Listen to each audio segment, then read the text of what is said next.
Hey guys, and welcome back to this channel. In this video I'll be showing you guys how you can create this out of the TV screen video edit on CapCut PC.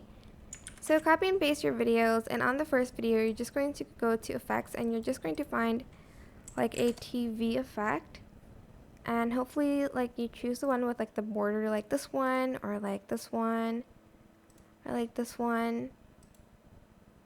And I'm just going to add it to the background like that.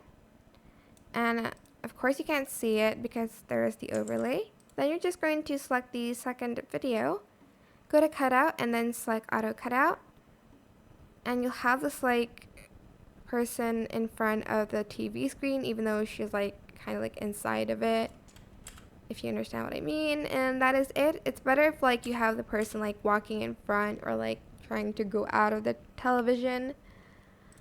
But yeah, that is it. I hope this tutorial was helpful for you guys.